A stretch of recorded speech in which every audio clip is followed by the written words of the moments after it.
Hello class. Yeah, how are we? Now we should resume and we move on.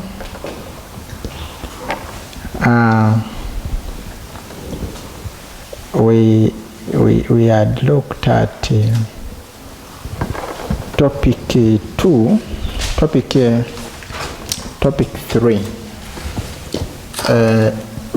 We last ended with topic 3 where we had the periodic table and atomic structure. Is that right? Yeah, that's very correct. Now, under atomic structure, we had a portion called the last section was chemical symbols, in which we tried to borrow some little knowledge of chemical equations, though most of the equations we shall deal with will be in senior 3. But we just want to have a glimpse of some few equations, balance them, some few equations, and how to balance them. Then we go on to the reactivity series. Yeah, that one now will take us into now the equations we were dealing with in senior 2 in acids. They were basically word equations. Now, our topic 4 for today's discussion will be reactivity series. But in the reactivity series, we want first re-echo on, get a flashback on chemical formulae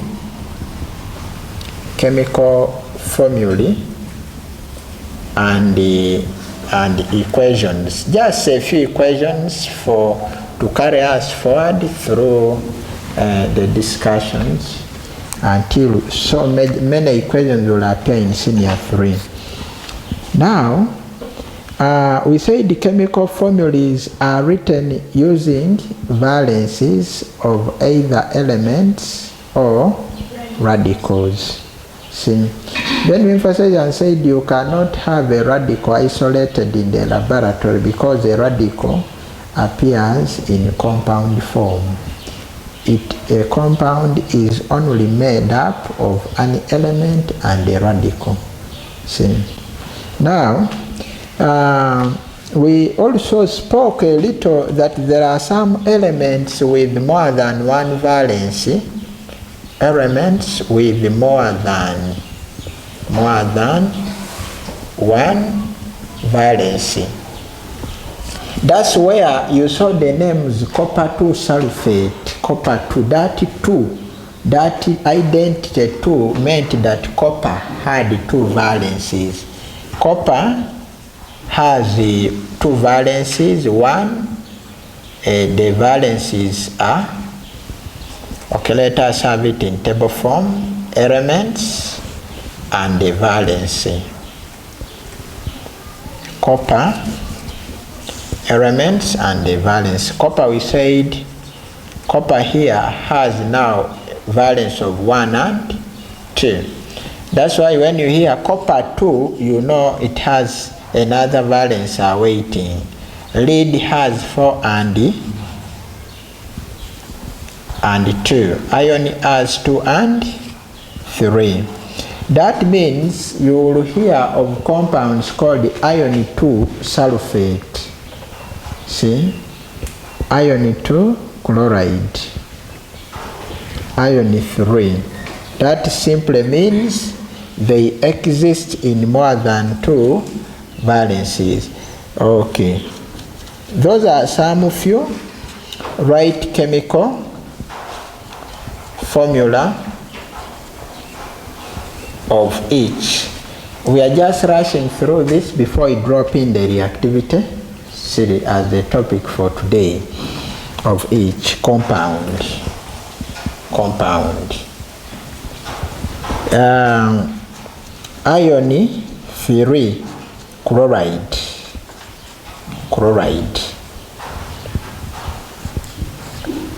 I think we can work out those formulas. Lead to nitrate. Now lead to nitrate. Could you work out iron 3 chloride? Valence exchange. What is iron 3?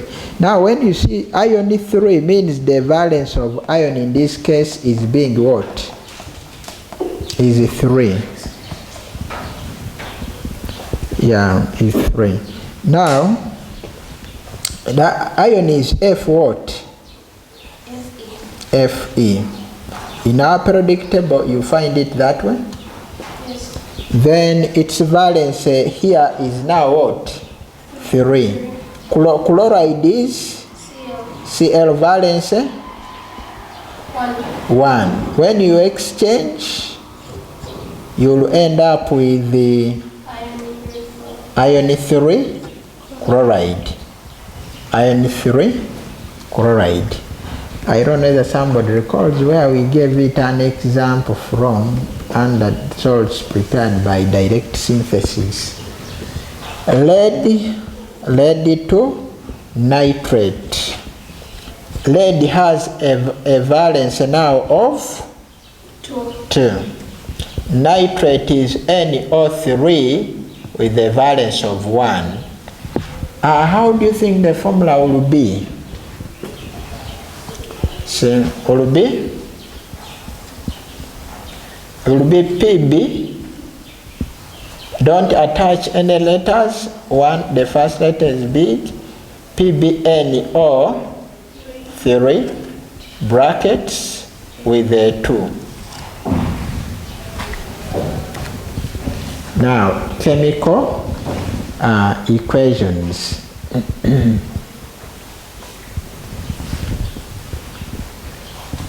Now a chemical equation is just an expression, or it is just a statement showing a chemical change. Did you hear that? A statement showing a chemical reaction or a chemical change. See, chemical equations are equations which show chemical reactions or chemical changes. Every equation must have two sides, the side of the reactant giving us products. See, now reactants give products. Now look here. If reactants give products, see, that means an equation depends on the type of reaction taking what? Taking place. So, taking place. Every equation depends on the type of reaction taking place. But we shall just sample those whose reactions we have talked about. Examples. We have said an equation depends on the type of reaction taking what? Yes. See, hydrogen plus water we get plus oxygen. We get water because we said the water is formed chemically from that. Now,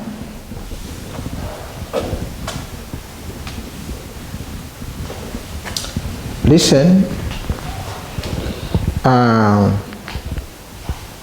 Listen very attentively. This one we are calling it hydrogen gas, not hydrogen again as an element.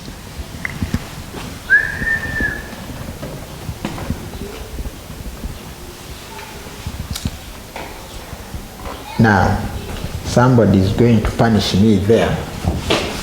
Let me speak something here. An atom,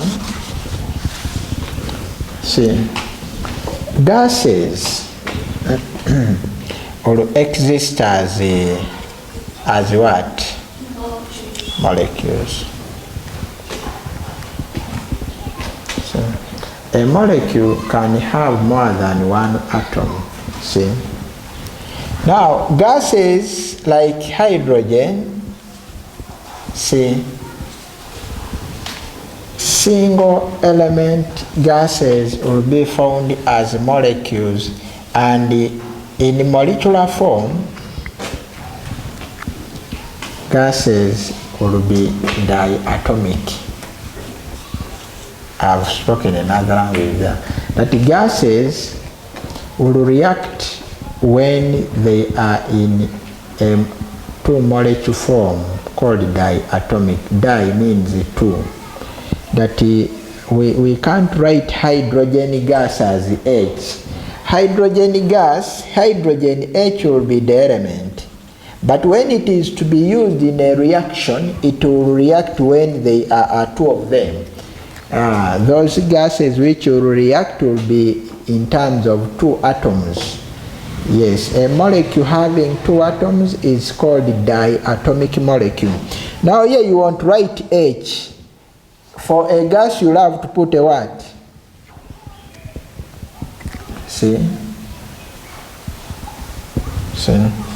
Gas. Plus which gas? Oxygen gas. Now today you are learning that, see, that means I'm going to even speak about carbon dioxide gas. Carbon dioxide. See? that means gases. See, that means gases exist. Like hydrogen gas is H2. Oxygen gas is what? Nitrogen gas is now what? Let me hear. Nitrogen gas is? See that. Carbon dioxide. What is this? Carbon. Which symbol? Oxide is? Oh, how many? 2. See. Nitrogen, then you leave a small space, dioxide, meaning how many? 2. You see? Carbon mono? 1.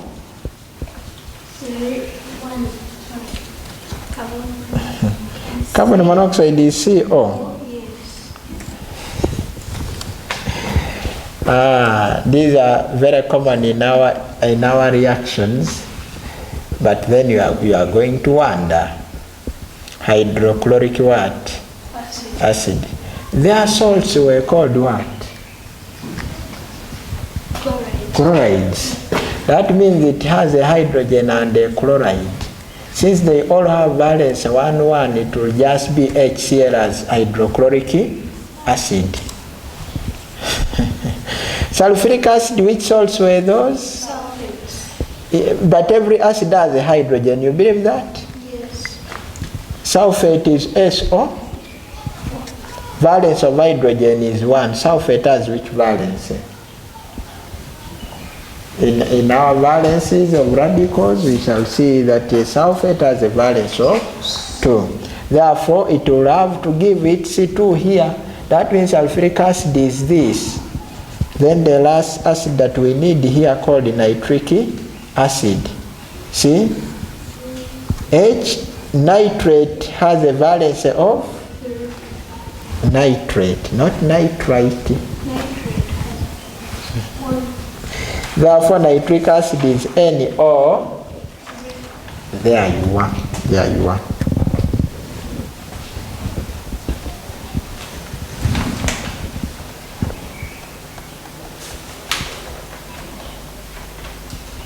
We had it learn them.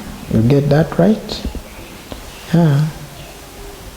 Had to learn them.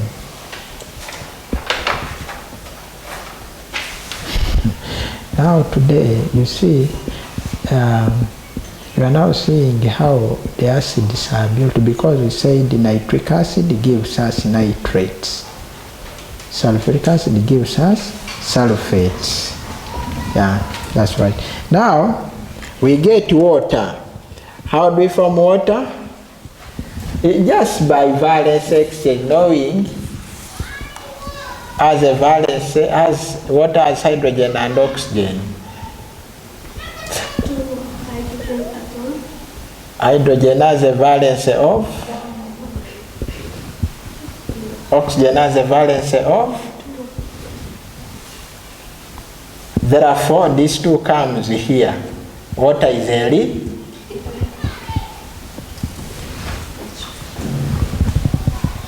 we are just introducing a sort of simple equations.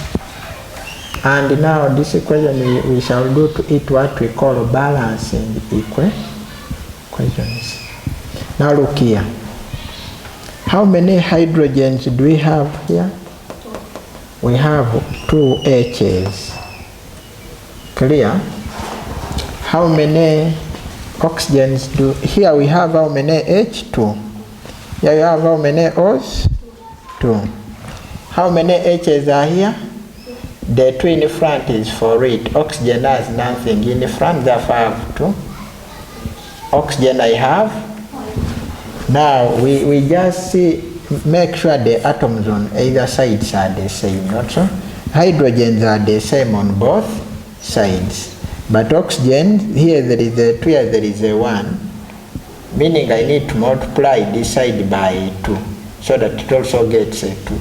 By multiplying here, the balancing figure for a compound is normally put in front of the compound, not any atom. Therefore, we don't put a 2 here. These 2 that I have said it is balanced, then I have to put it where? In front of the compound. See? But by putting it, it affects what? You see, this, it now becomes 2 times 2. That it has again affected the atoms of hydrogen. Because this 2 is now for both.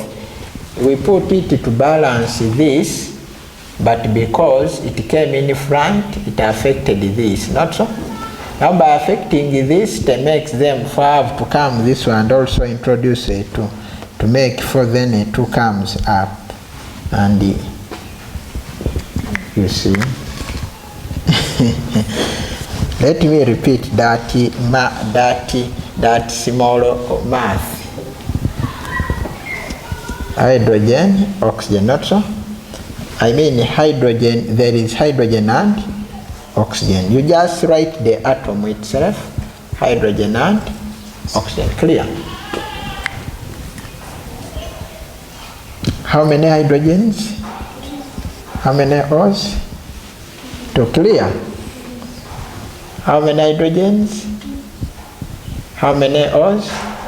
Nothing in front of this 1. But now that means H's are the same. Now I'm going to affect what? Oxygen, not so? When I affect oxygen this way, what you do here, it's what you are going to do up here. Now I'm going to transfer this to where? By putting a 2, it affected what? It has balanced. O's are now 2 O's. But you have 4. You see that? Yeah. That means by being 4, it makes this one not balance. I come also this. What I do there, come this way. Then this is 4. That means I need what? These 2 that I multiplied. What I do here is what I do here.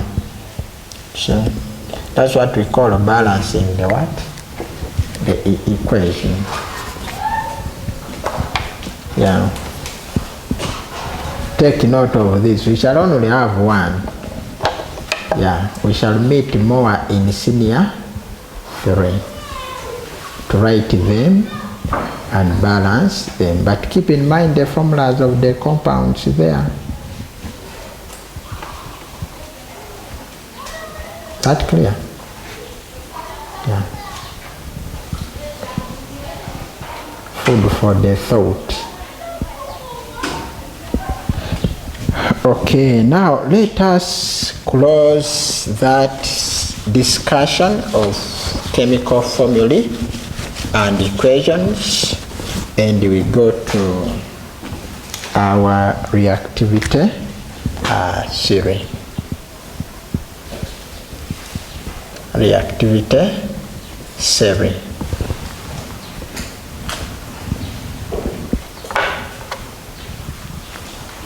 Yeah. Now under here, this is topic what? Topic 4. Yeah. See, your course has 5 topics, and this is topic 4. Now let us see some subtopics. It's a short topic, but has a few demonstrations.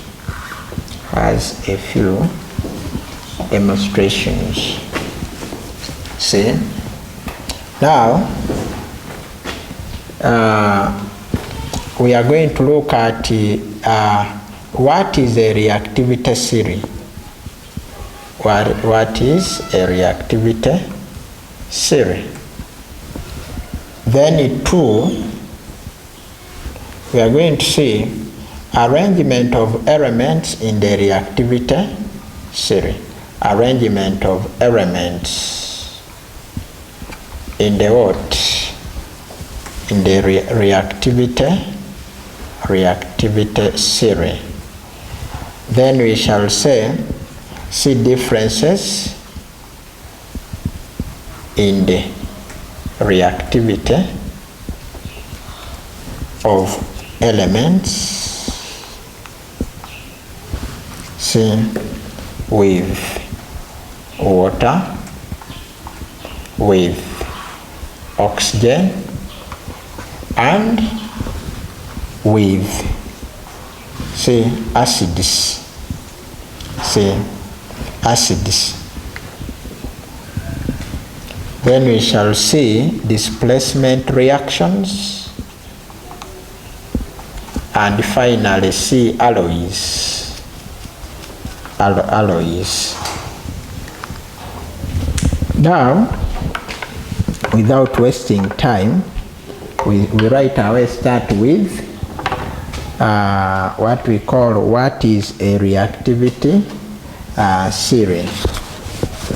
What is a reactivity theory? See, yeah, I hope we are okay, not so? What is a reactivity what? Theory. Now it's like a competition. Have you ever been put on an athletic line, like of 10 people, and you run 100 meters, and we rank who is number 1, who is number 2? Have you ever run in a race? Yes. You have ever run in a race? Today I saw you running. Did you run today? I didn't run, I was joking. You were joking. Joking. Okay. Now, but when people run in a race, there is always the number 1, not so? Yeah. Number 2, number 3, number 4, and so on. That means they are categorized depending on their speed of running, not so? Yes. Yeah. Now, elements in the periodic table, we saw under group 1 that there was a difference in who is more reactive. See, under group 1 we said the ones who are more reactive, like we looked at group 1, it had the hydrogen, lithium, not so? It had sodium and potassium. Then we said who was more reactive? We said potassium is more, then followed by sodium as you go up, So now it is very, very, it is also to scientists that they check how elements differ, how they react, and how they react means scientists normally carry out some chemical reactions, like they try to say, let me check. They can have two elements like sodium and potassium. Then they react sodium with oxygen and also potassium with what? Oxygen. Then they observe who reacts faster than the other. See, who reacts faster than the other. Like if we say the burn a paper and also we say burn a hard paper and a light paper. You would see that a light paper would burn very fast. See, it would react very fast. See, now a reactivity series is just arranging elements in order who is more reactive to the one who is less reactive. Yeah, a reactivity series is an arrangement of elements in order of their reactivities. In order of their reactivities, starting with the most reactive to the least what? Reactive. Yeah. Now,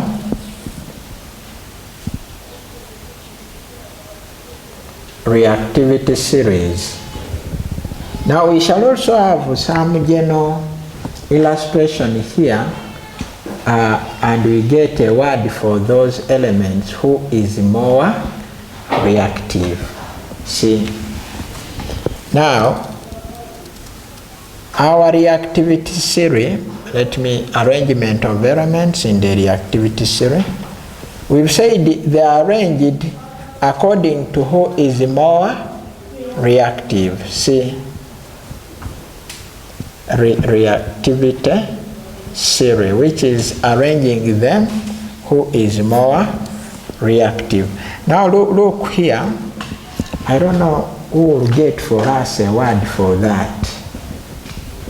For this, like you got the word for first 20 elements. Do you recall what you first 20 elements? Which word did we use to remember? Hi Henry. So I will also want here. Yes. Get for me that reactivity series in one of the books there. You want? You have it? Try. Okay, let us have that word first. Please, sir. Kani Muhammad. Kani Muhammad. At what? Coast Zanzibar. Ignore tiny ladies. Here comes who? My sister. This girl here. I don't know where you got that word. My sister what? Goretti. I don't know where you got that word. Now let us try to list. Who is this? Potassium. Who is this? Sodium. Who is this? Calcium. Who is this? Magnesium. Who is this? Under metals, we are listing only metals. Aluminium. Who is this? Now this is a non-metal. Who is this? Zinc. Who is this? Iron. Who is this? Tin. Who is this? Lead. Who is this? Hydrogen. Who is this? Chlorine is a non-metal. Who is this? Mercury. with this silver, and finally gold. You guys have done us a very great work here. See. Now the most reactive element on Earth is potassium.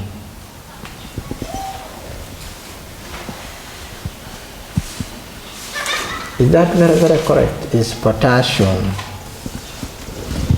This is the most reactive, and down is the least what?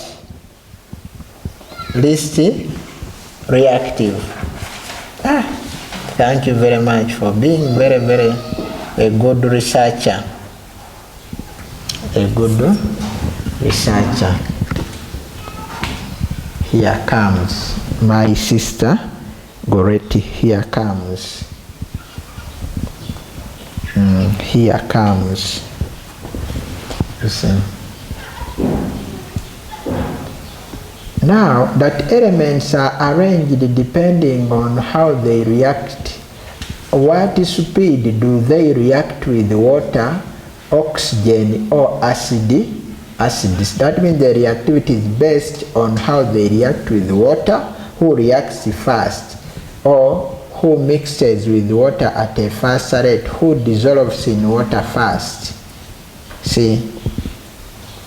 That they are based on how they react with water, with oxygen, and with acids.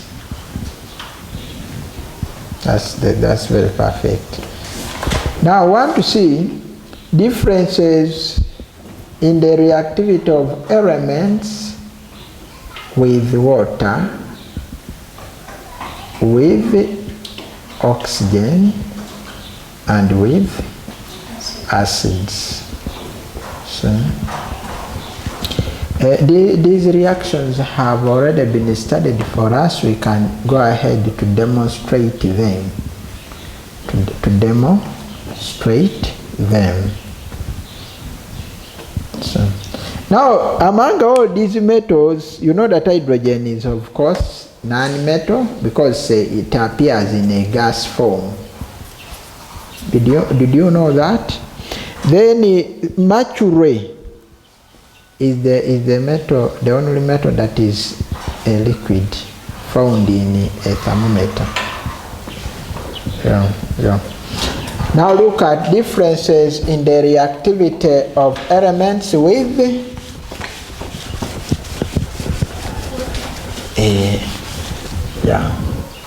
we shall just be brief. Look at the 4 demonstrations.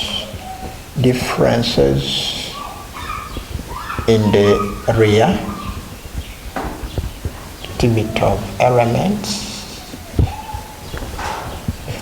with what? With water, oxygen, and acids. We said who is the most reactive? Potassium. Now let us start with oxygen first. With oxygen. Now, so you see the first 2 elements there. Did you know that we can cut sodium using a knife or potassium? Yes. And we did cut it. Now those elements, I want somebody to read there is this, there was this label. These labels for storing sodium and potassium are always written on paraffin. Listen, they always write on it in paraffin. In paraffin means that don't store it in a container like this. Because it is very reactive, and when you store it in the laboratory like this, slowly you'll find it has turned into a liquid, has changed the color, And did you see that this magnesium has become like black?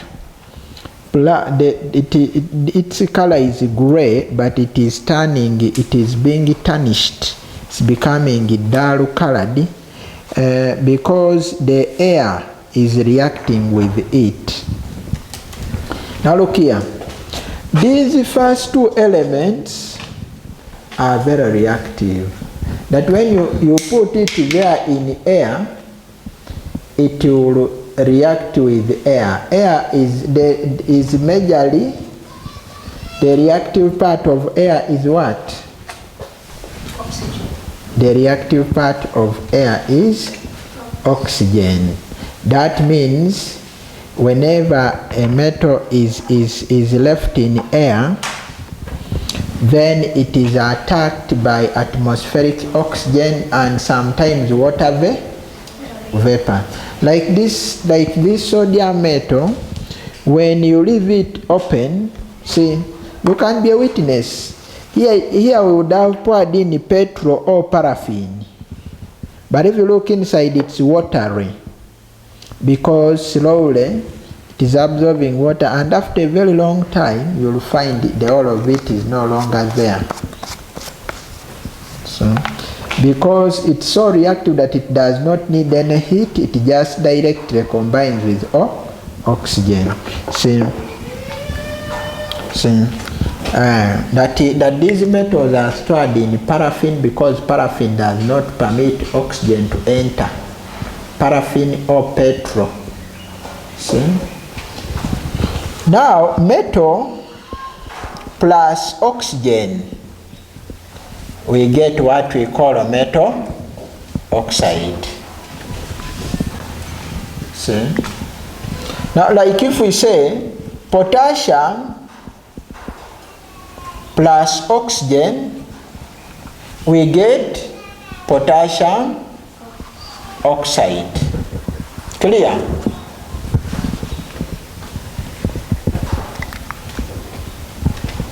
And this is called the word equation. I hope you can put the corrective symbols here. K plus O2 plus the formula of potassium oxide if you work it out by valences. What would be the formula of potassium oxide by valences?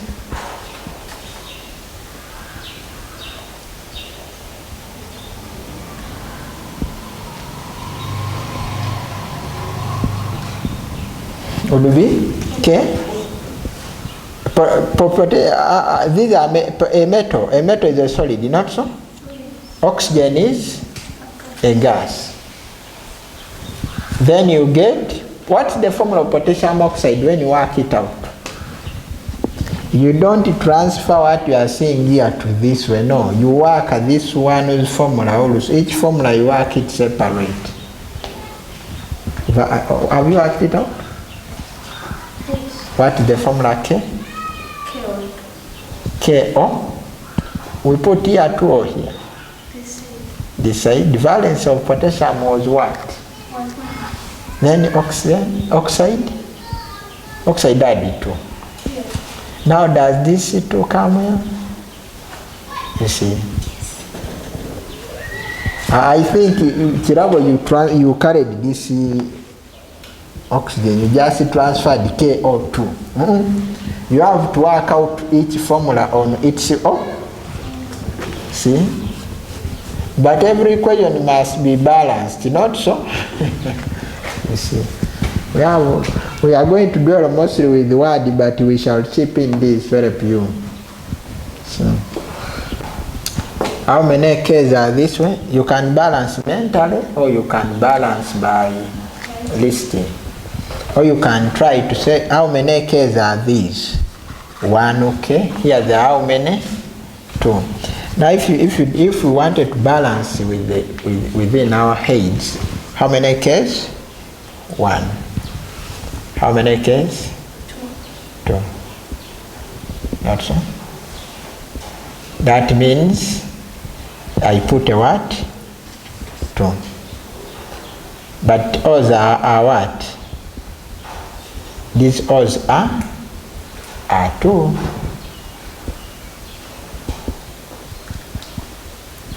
patience. If these odds are 2, yet here there is only 1, or I have to put here what? And because you say don't put on anything but in front of the whole compound, but it makes potassium also. Does it make it 4?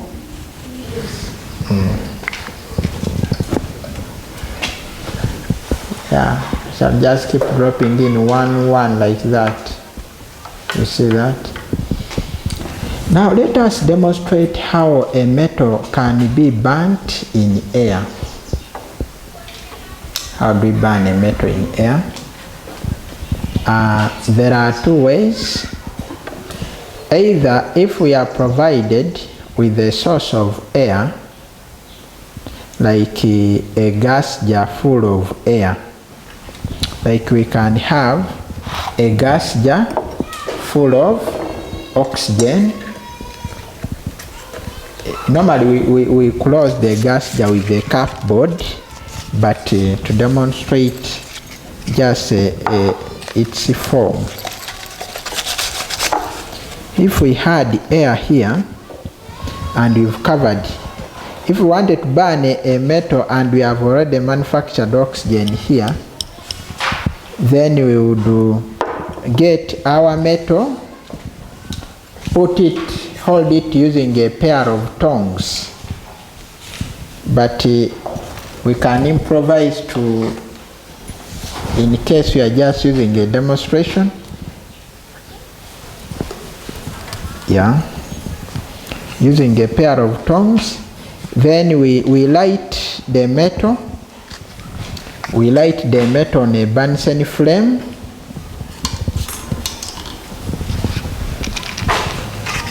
We light the metal on a Bunsen flame.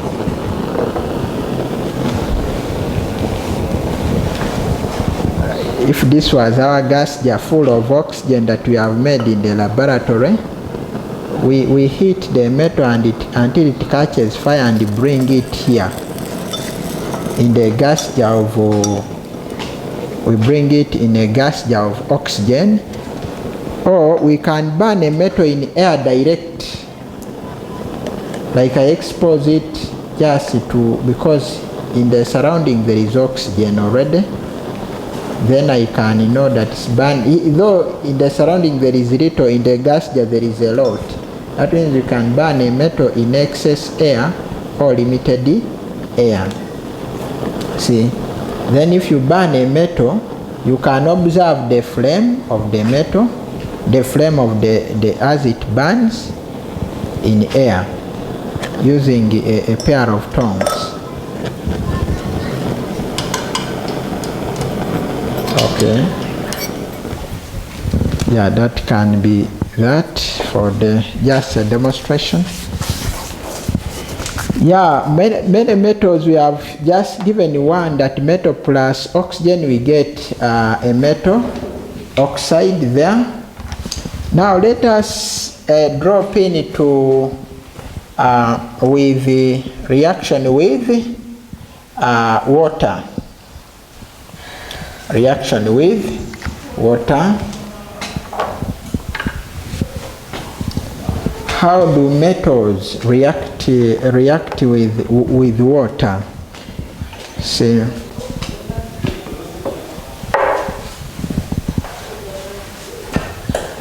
how do metals react with water? Now look here.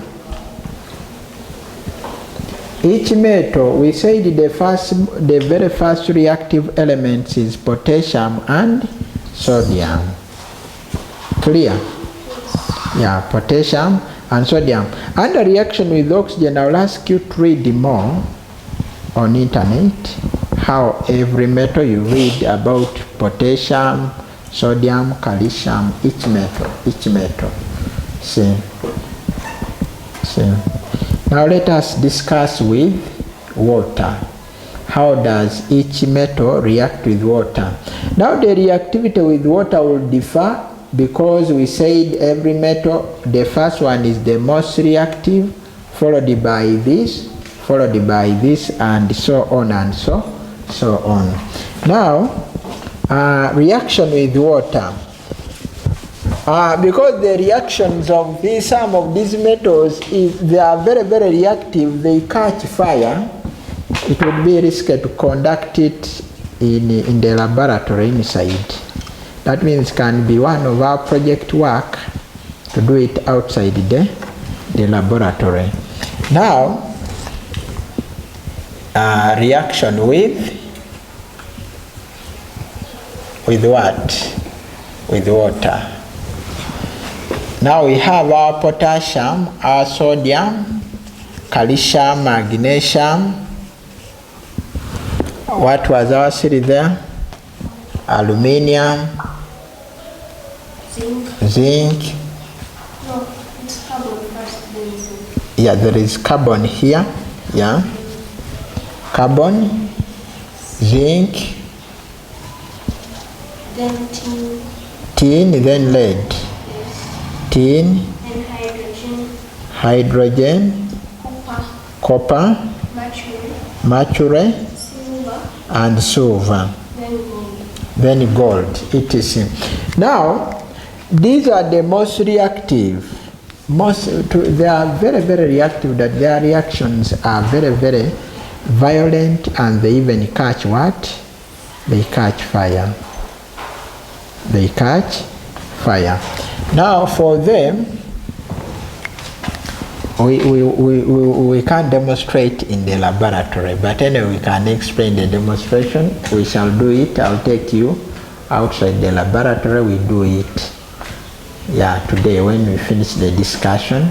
But you will remind me of what we discussed as the observations. See.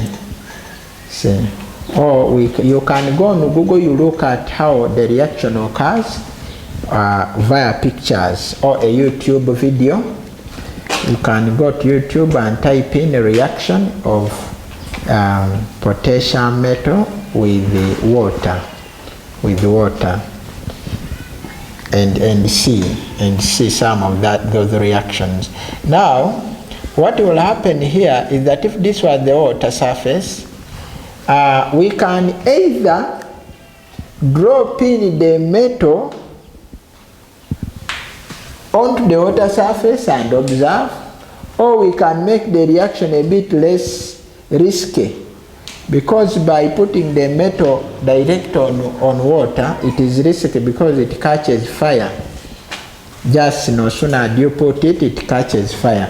But the other safer way to make the reaction a bit move slow is we would get our metal. We cut a small piece of metal. Then these are the ones that we can first look at first. Yes, we can have a small piece of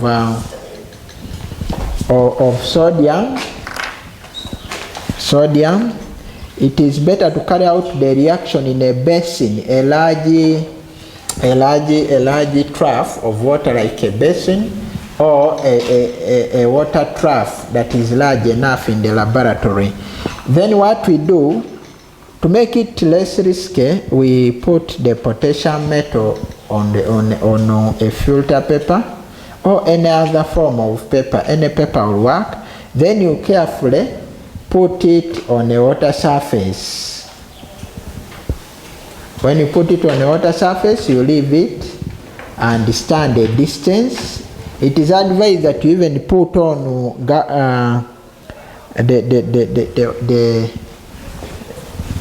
safety specs, that because the light is so bright sometimes, so bright, and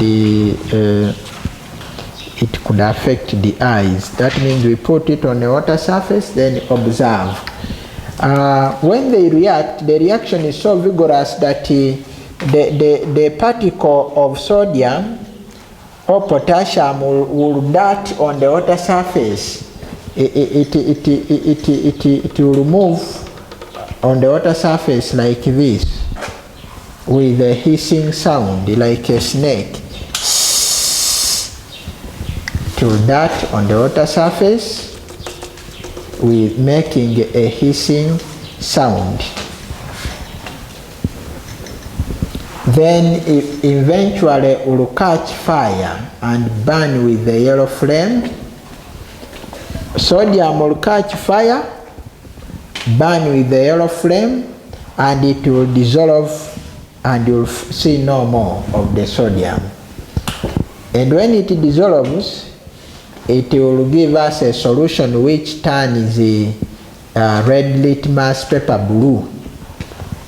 And I would ask you, what's the nature of that solution that would turn red litmus paper blue? It's a base. It's a base, alkaline. Yeah, it's an alkaline solution, or basic what? Solution that will turn the red litmus paper to blue. That means sodium or potassium will have formed an alkaline solution. Then potassium will do the same, will that on the water surface, produce a hissing sound, and finally catch fire and burn with the purple flame. Potassium will burn with the purple flame. Sodium will burn with a bright yellow flame. See, bright yellow flame. It will burn with a bright yellow flame.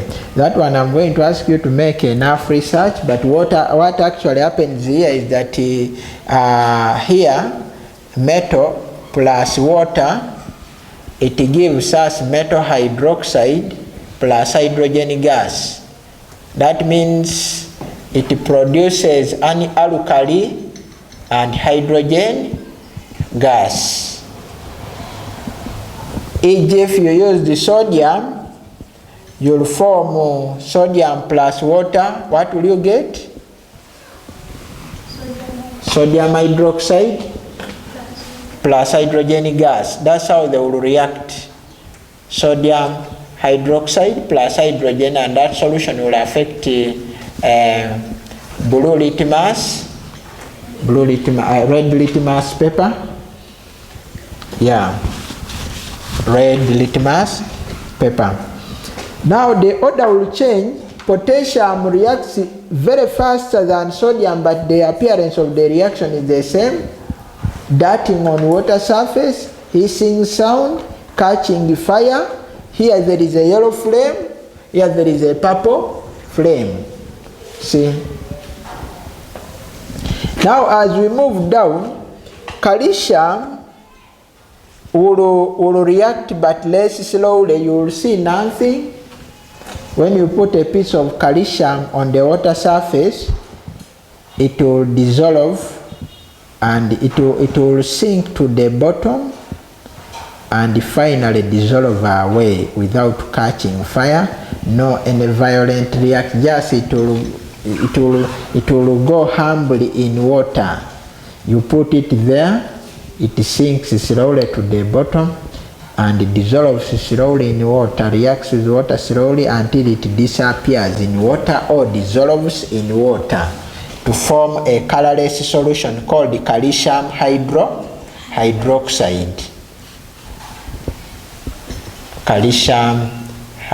The solution will not be very, very colorless because calcium hydroxide is a bit less soluble.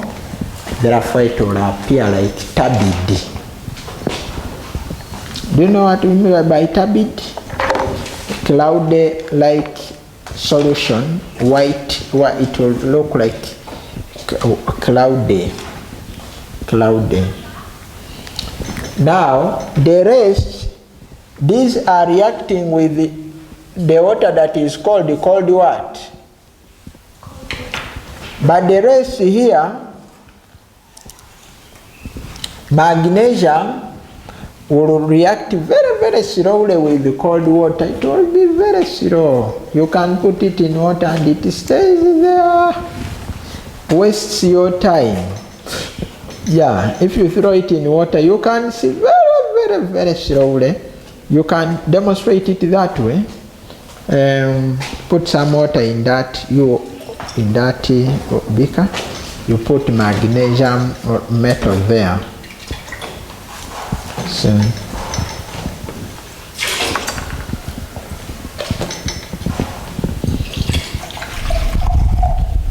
you can add more.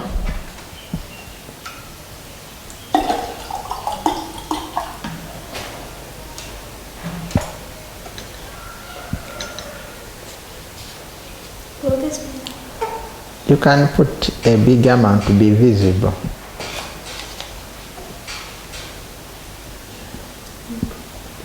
A small amount would be better to easily react fast. You can put that small amount and look at what's happening inside.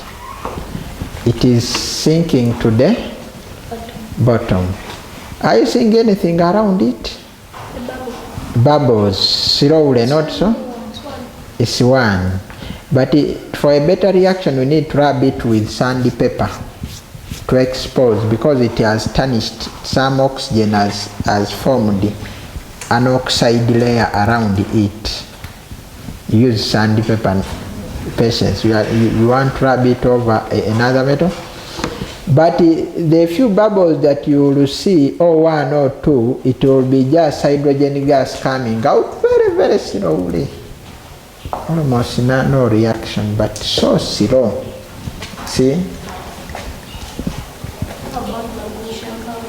Magnesium, it will react the same way since it's still metal. See? Now magnesium, you see, since reactivity is reducing, listen, since they are becoming less reactive down and down, they will need now heating, because if somebody cannot work normally, needs energy.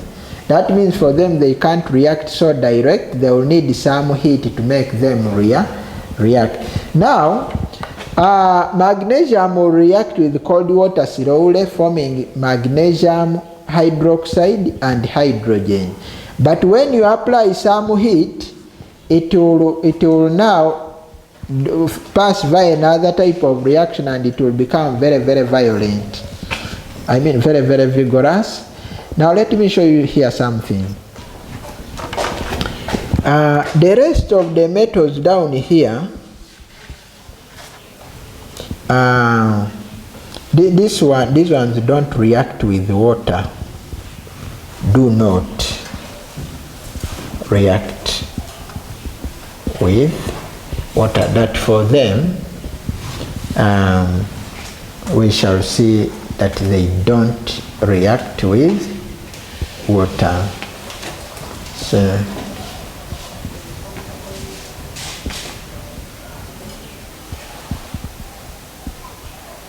yeah, we move on also. Now look here. We want to summarize and go to acids now. Now the rest will react with the steam. What is steam? Steam or water vapor, not so? Now to form, now they don't form a hydroxide, but they will form metal oxide plus hydrogen, metal oxide. Now you see they are changing the reaction. That means if you have zinc plus water vapor, now you see water vapor, that one is, that means we are going into, it is zinc plus what? Steam. You get zinc what? You now don't get a hydroxide, but here you will form an oxide and hydrogen what? Gas. Now I want you to look here, how do we conduct reactions under which steam is being used, because steam must be a vapor, not water. Now what we do, we use a boiling tube. We use a boiling what? Tube. So that retort stand, can you extend it, that retort stand here?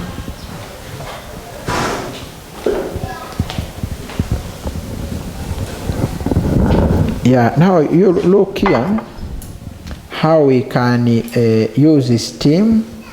What we do, we we get what we call glass wool. You know cotton wool? The one when you have been cut and they put on you. Yeah. But there is what we call glass wool, the one made of glass. We moisten glass wool and fix it at the what? The bottom. Look here. We moisten the glass wool and fix it at the bottom. At the bottom. Then we get a piece of our magnesium ribbon. Can you send me that magnesium ribbon? Yeah. Yeah. We get a piece of magnesium ribbon and we fix it somewhere in the what? Midway. We fix it midway the tube.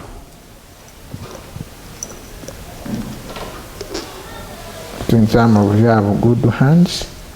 We fix it midway the tube. Now when we fix it midway, what happens is that we clamp it. We put cork here. Again, because some of these apparatus we saw them that to me we put here we put glass what? Glassy wool. Let me rub here. We are demonstrating how we can react steam with an element, like a reaction of steam with what? Magnesium ribbon. We said the magnesium does not react very fast with cold water. It needs it when it is in form of steam or hot, because that heat gives energy. What we do is support our boiling tube having a cotton glass wool down with a strip of magnesium what? Ribbon somewhere. Then we put a cork. Can put an opening because hydrogen gas is coming out. Hydrogen gas is coming out. A cork is used. We fix a tube in a cork. Then we support our glass. All these can be in the projects, but we can just discuss over them. Now here, what happens is that we hit at this section and also we hit here. You understand? We incline this, we support it very well on the what? We can support it very well on a retort stand very well.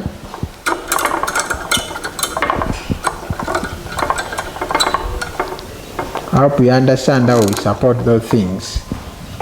Yeah. We can support it like this. Then bring our Bunsen flame.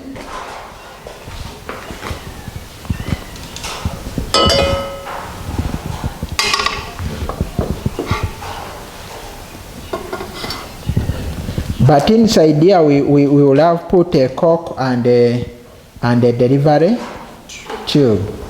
Then what happens, we hit at this point and we hit at a regional. We have two Bunsen burners, one heating here, one heating there.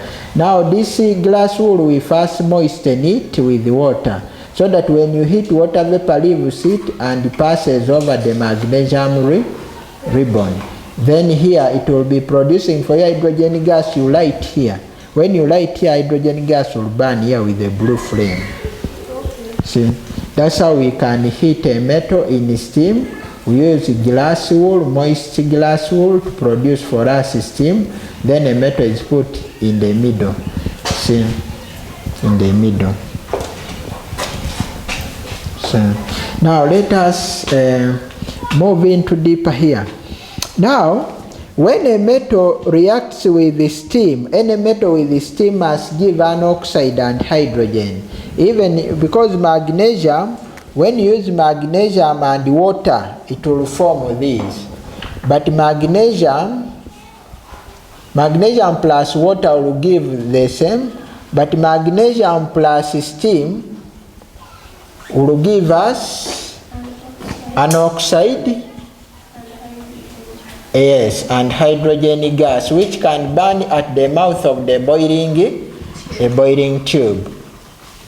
Magnesium hydroxide plus hydrogen what? Gas. Yeah. See, that's how we demonstrate. Now lastly, let us turn to how they react with acids. Reaction with acids.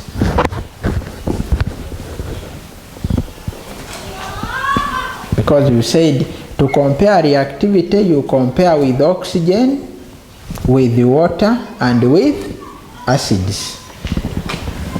Somebody remind us on how an acid can react with the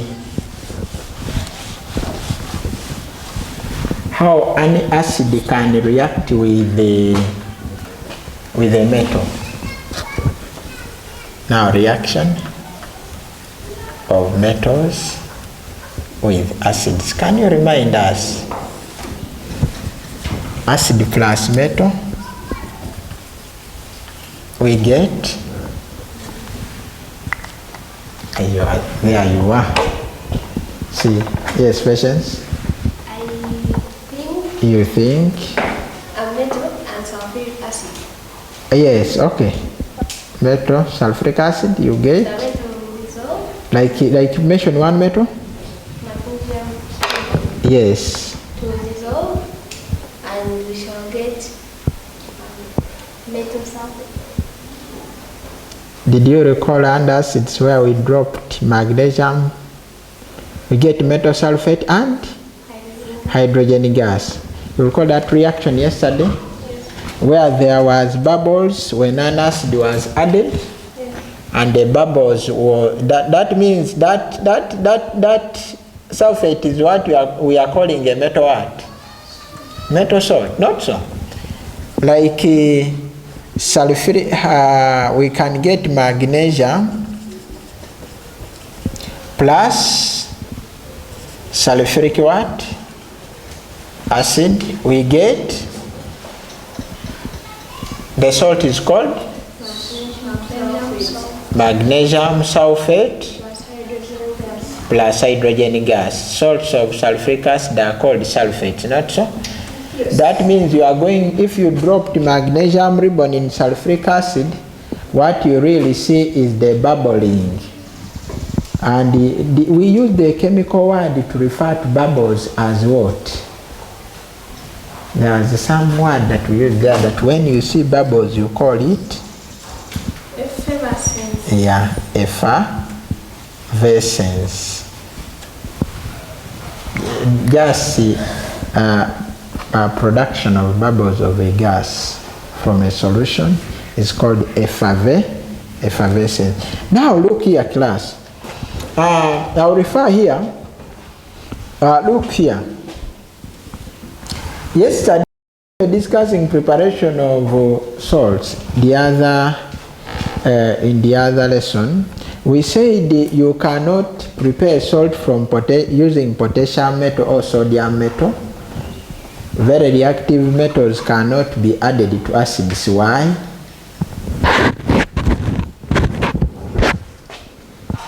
Why?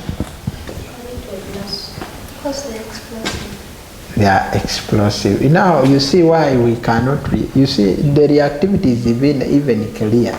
That these first two, when you add them to an acid, the reaction is violent and explosive. Therefore, we can't attempt to add sodium metal in any acid, whether the acid is dilute. If only water can make the reaction violent, what of an acid? You see? Yes, it will, because if water alone can, then an acid. Now look here.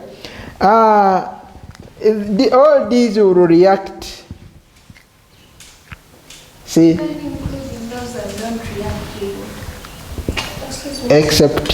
except those that are below what? Hydrogen. We are going to give a reason. Yes. Teacher, I thought that the reactivity series, like when we go one, they are from down to up. Yes. But how come the hydrogen is there and lithium is not? And now let me ask. You are okay with this? But remember, we even did put hydrogen here. Not so? Yeah, you see, these findings are in line with the periodic table, but hydrogen is non-metallic. That's why we can't talk about it reacting with an acid. I'm saying lithium. Lithium's reaction does not agree with the elements in the periodic table. What do we mean? Now look here. This reactivity series is not guesswork. Clear? That means the reactivity series was developed when each metal was reacted with water 1, oxygen 2, and acids. See? You see, we can say generally they do this, but one can misbehave. You see? Yeah. We have those features in a periodic table that one can misbehave and act oppositely. So, that's right. Yeah. Now look here. Elements, you see, let me show you something here. When magnesium is reacting with sulfuric acid, see, look here very, very well. It is forming magnesium sulfate and, but where is hydrogen coming from?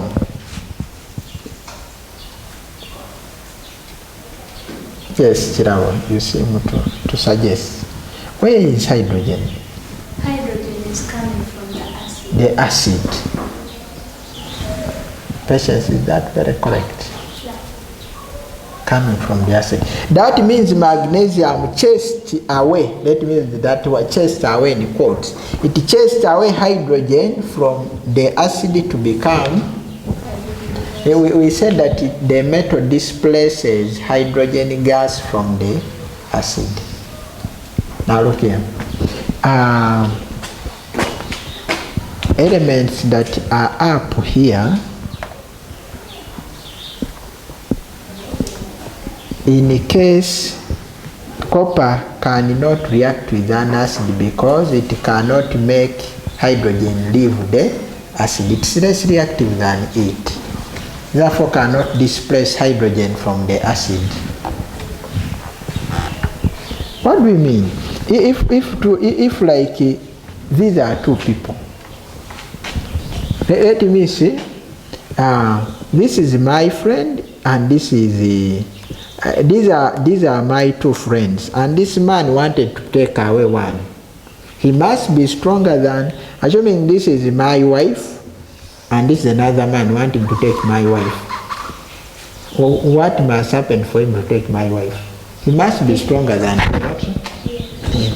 Now if an element is less than another element, it cannot make it leave its element which it's bonded to which it is joined to.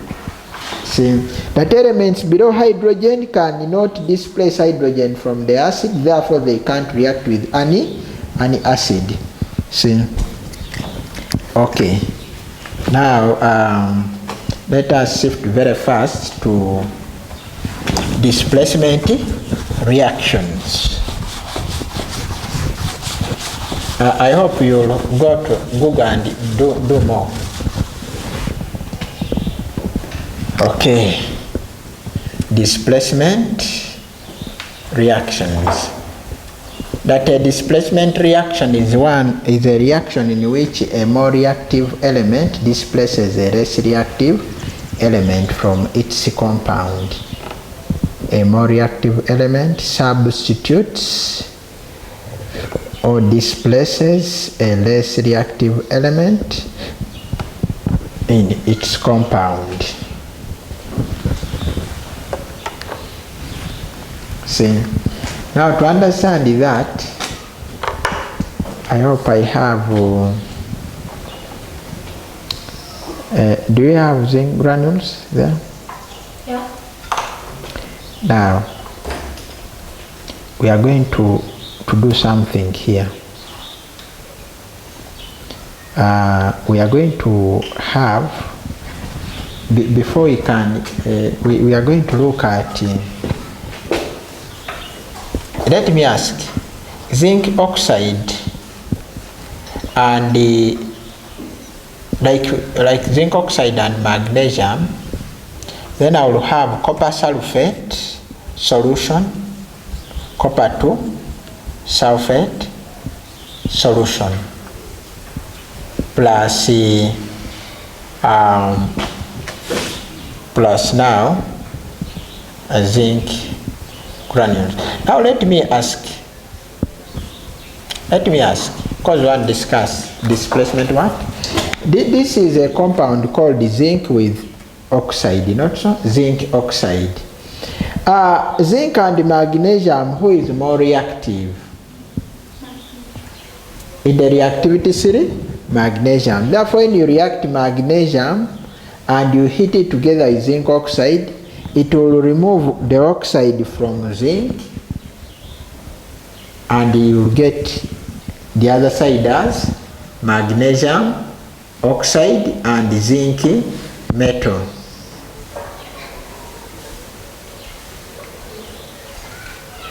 We want to try these ones practically. Zinc oxide, when you look at it there, you look at it, it will be, you will see it in there, it is white. Magnesium metal is grey. When you mix together and heat, magnesium being more reactive than zinc, it will take away its oxide. Therefore, you will have to get magnesium oxide plus zinc metal, not so? Yeah, zinc will remain alone. That means magnesium has displaced zinc from its compound. Now here, what do you expect here? Copper 2 sulfate plus zinc. What will happen there? Because is copper more reactive or zinc is more reactive than copper? Therefore, what do you expect? Zinc sulfate and then the copper. Zinc sulfate plus copper 2. Zinc 2 sulfate. Zinc has one valence, so therefore you mention it zinc sulfate plus. Yeah, you there? I think you see. You'll get copper and zinc sulfate. Then I'm going to ask very, very well here. Copper 2 sulfate plus zinc, you get zinc sulfate plus copper metal. Yeah, that a less reactive element is displaced by a more reactive element. Yeah, now we are going to have some demonstration there. We shall pour zinc granules in copper 2 sulfate. Yeah, now we are going to have some copper 2 sulfate here mixed. You recall when we mixed, if we want to prepare a solution? Pentahydrate, yeah. It's fine, we shall see that. Penta. Yeah, have this. You get 2 spatulas. Have you ever done so?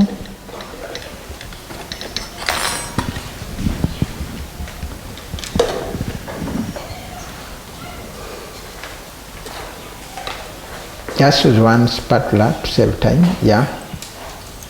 Then add some water. You are preparing a solution called the copper 2 sulfate solution that we are going to add in zinc granules.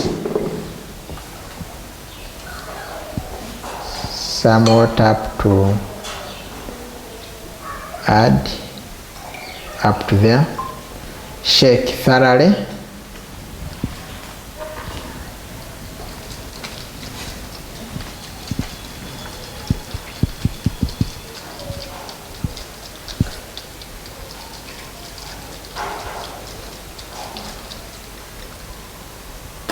Has it dissolved? Yeah.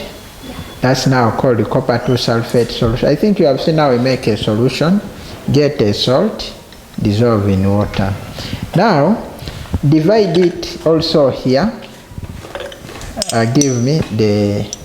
I want you to get the tiny pieces of zinc, the one that are very tiny there in zinc granules.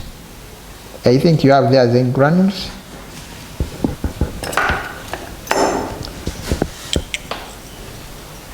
And magnesium powder, is it there? Yeah. Add here some magnesium powder. Then she adds zinc granules. Have this spatula. Yes, rubber, that's pick this, the tiny.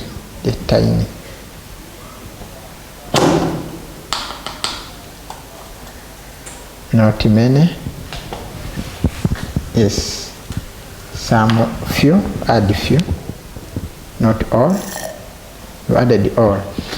Okay, it's fine. Yeah, add. Then we shake and leave to stand for some time. What have you added? Magnesium. Okay, what is there a color change? We can observe for some time. We shall see that copper 2 sulfate, which is what's the color of copper 2 sulfate? What was it? Is it remaining blue? It is slowly turning to another color.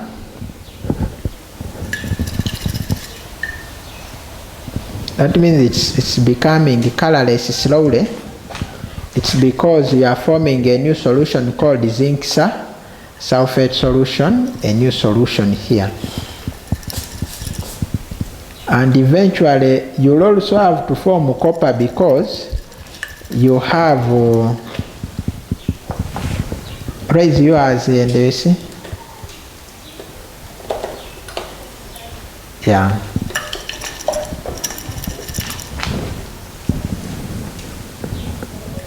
I think you see that it's turning colorless.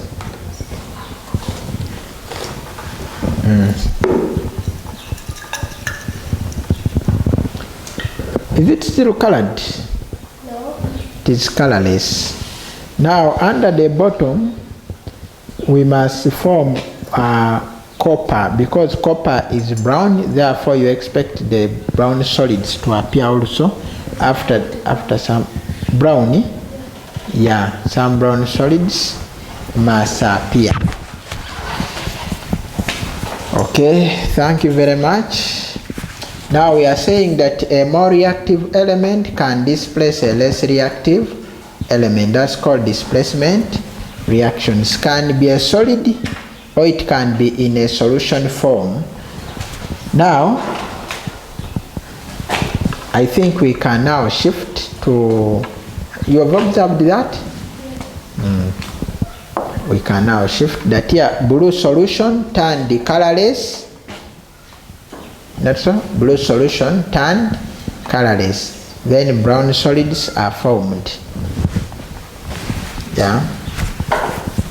Yeah. Now for solids, you mix them together in a boiling tube and heat on a Bunsen flame. Okay. Now we wanted to just mention one thing, and we got alloys here, and see if we can close. Application of displacement what? reactions, not so?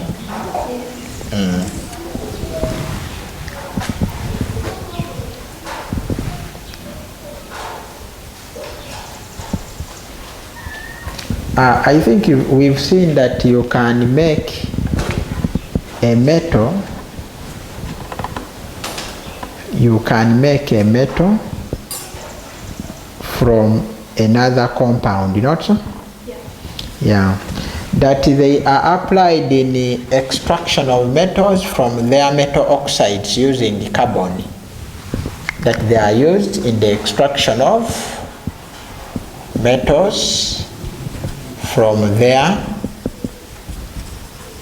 metal oxides using what? Carbon. If there is a mineral called a mineral called hematite, and the chemical name is called iron 3 oxide. Iron 3 oxide. When you burn iron 3 oxide with the carbon, is carbon more reactive than iron? Yes.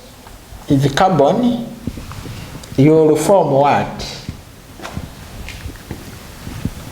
Carbon oxide plus iron. Plus iron. Now that oxide of carbon is called the carbon dioxide. Yeah, that you can make metals from the oxides using the carbon. Carbon will displace iron and it will form carbon dioxide. Then you will have made your metal. Yeah, you will have made your metal for that wise. I think we shall not overbear on this topic very, very much. Let us just see something on alloys, then we can close up this topic. Who has ever heard of an alloy? Yes, that will have patience. What's an alloy? An alloy is a mixture of two or more metals. A mixture of two or more metals. Chirabo, is that the same thought? Yes. Yeah. Now there is an alloy here called the solder. Let me mention this one that will this alloy here, it will surprise you. There is an alloy called the stainless what? Steel. Which has iron, carbon, that's a correspondence, which is not very, it is slightly correct. Is it slightly correct or incorrect? There is chromium and nickel. Now if you look into that, carbon is not a metal. Carbon is not a metal.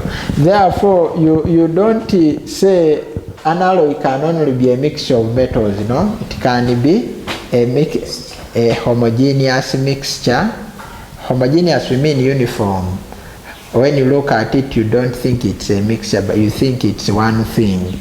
It is a homogeneous mixture of a metal and another metal, or a metal and a non-metal carbon. We know that carbon is called a same metal, but we can call it a non-metal because it has those non-metallic properties. An alloy is a uniform mixture of a uniform or homogeneous. The word homogeneous means the same or uniform. It is a homogeneous or uniform mixture of a metal with another metal, or a metal with a non-metal carbon. Now you see, alloys, why do you think scientists, now how do scientists make alloy? Do they get a metal and cut, maybe this is metal 1, Do they get this one and cut it? If you are making, assuming this is copper and this is tin, to make an alloy, we don't just cut them. No? Metals are cut into small pieces, heated to melt. Melt we mean to become like thick porridge.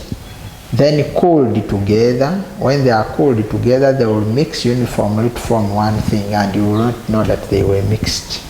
See? Now, alloys, examples. I think there is our.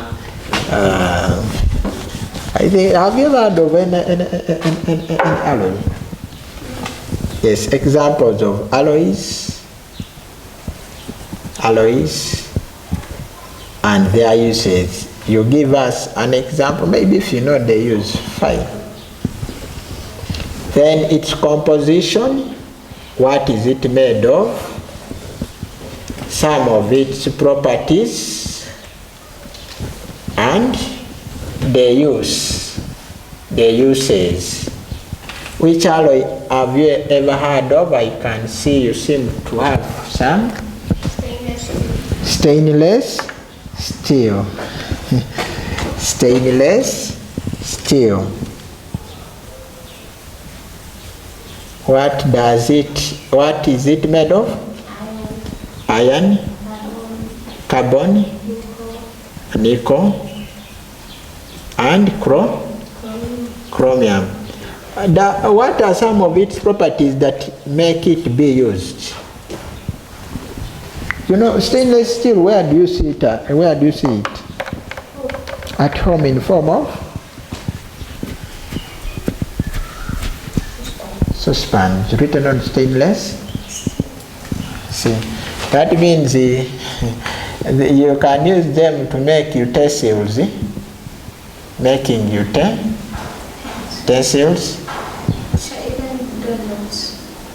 Doorknobs, yeah. What else?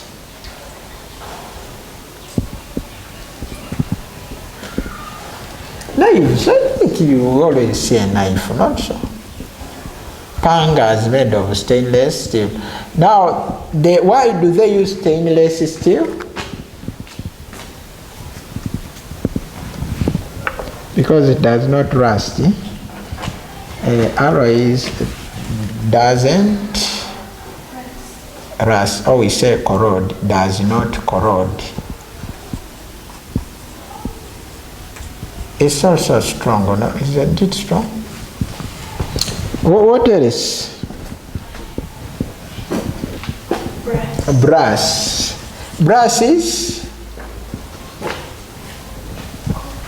copper and what else that you know? Mention them, we put them there. Copper and? Yes? What else? Your value is there somewhere. We have? Let us add them. Bronze, solder,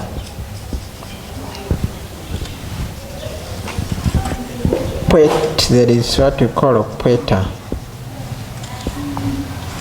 Duralumin. See, we have duralumin.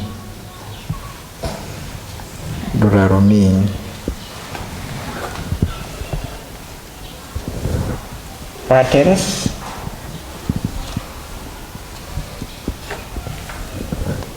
Yeah. What is yes? What alloy is gold? Coins is what? Bronze. And making medals is what? Gold. Yes? Gold.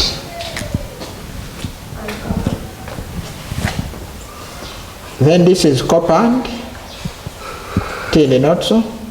Solder is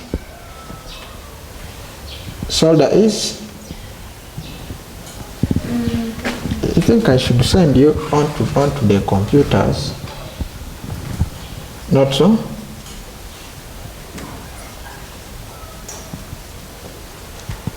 I send you onto the Google. Solder is lead and tin. Duralumin is it is what? Aluminium, magnesium, and small amounts of copper.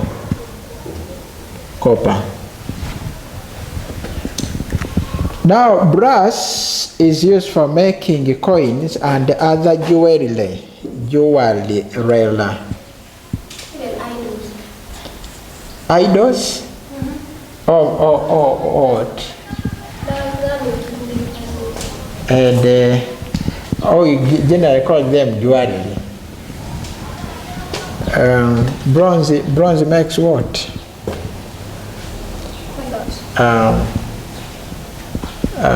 Metal parts, even medals, metal parts, making medals.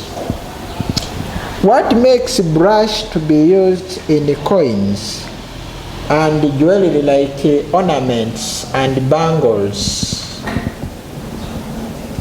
Why do you use something like that? It's because it is what?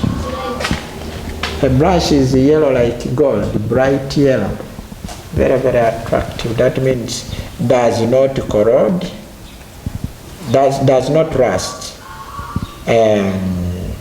shiny, see, appearance, shiny. This one were strong and also non-corrosive, see. Solder has a low melting what? Now they use it to join metals. That means it can easily be melted so that it can be joined to other metals. See, joining metals. Peta is also used. It is shiny also. Shiny and non-corrosive, therefore can also make can be like brass. Non-corrosive can be like brass, making jewelry.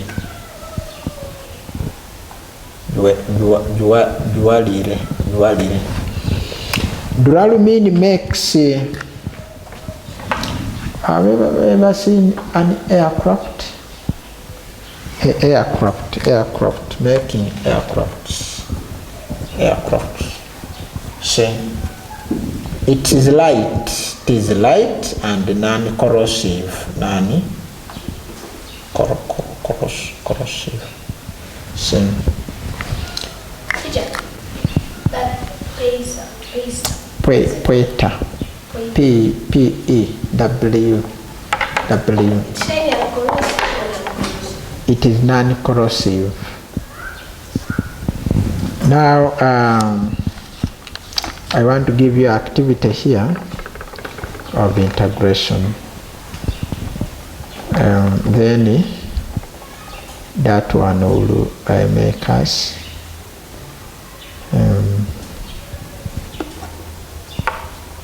yeah.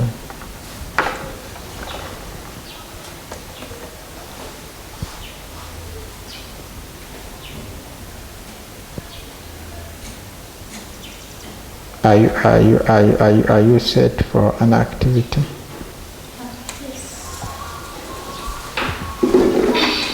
Yeah, we give it to you. You are set now. You are activity of integration. You are a new resident in an area. You are a new resident in an area polluted by acidic gases.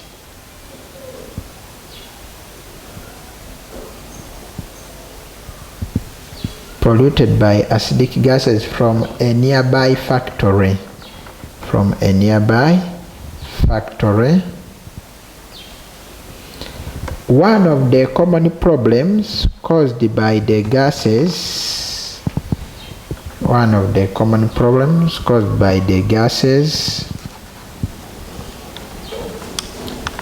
is wearing away of metallic products producing rooftop iron sheets. Is wearing away of metallic products producing rooftop iron sheets. Rooftop iron sheets.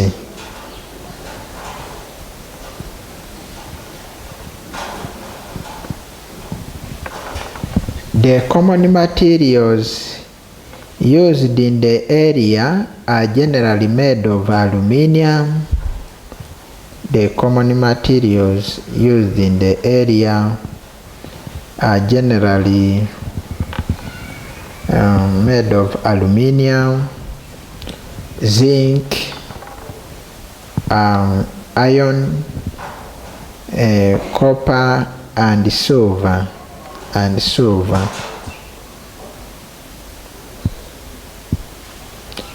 As a concerned resident with the knowledge of chemistry,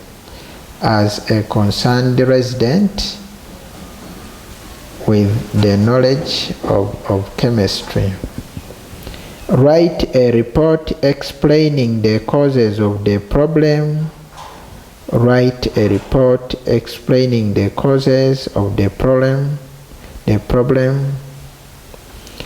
And advising on the choice of materials to be used.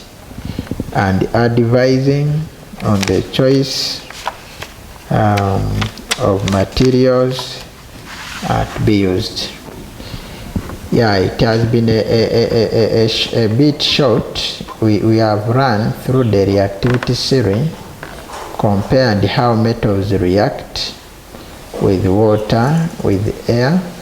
Though most of those experiments, we shall do them in the project work. Some needed more materials than we had. So some needed good space. Now, we are going to finish up with in the next discussion. We shall meet again. Yeah, that means that's the end of reactivity series. Do research on most of those elements. Yeah.